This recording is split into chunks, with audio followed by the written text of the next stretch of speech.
How did genocides usually end, and what lessons can we learn for contemporary cases such as Gaza? So in Bellamy and McLaughlin's study from 1904 to 2015, they tell you where it occurred and how it ended. And what you begin to see are two key things. You see is that the perpetrators were either victorious in that they decimated and pacified the group, that's the terms used, or they were stopped by a use of military force.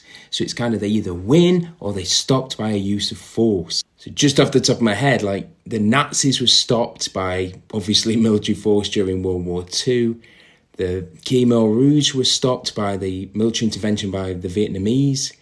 The Rwandan genocide was stopped by the Rwandan Patriotic Force genocide in the Central African Republic 2013 to 2015. That was stopped by 15,000 United Nations peacekeepers going in there. That's why it's also depressing when it comes to Gaza.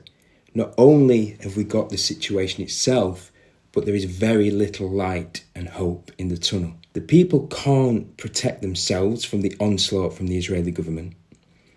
The Israeli population within Israel seem to be just going along with it fine. They've got the largest military force ever walk the face of the earth, in the case of the United States, supporting them carte blanche. They've also got that same country, the United States, blocking any action that can be taken from the UN Security Council. So where is the action going to come from? At the moment, the only light in the tunnel appears to be the resistance movements around the world.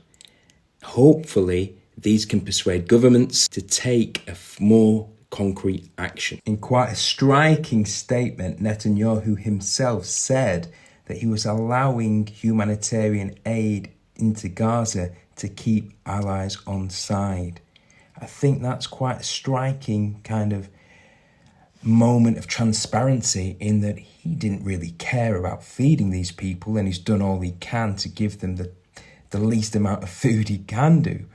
But he knew he needed to give them something to try and keep the allies on side, not just basically the United States. There's one thing we know from the history of genocide, it's that to stop a government from destroying a group, we need other governments. We need other governments to fundamentally change their approach, and that will only come through significant pressure from below. If not, quite frankly, this list will be updated in the future, and Gaza will just go down with the ending being decimation and pacification.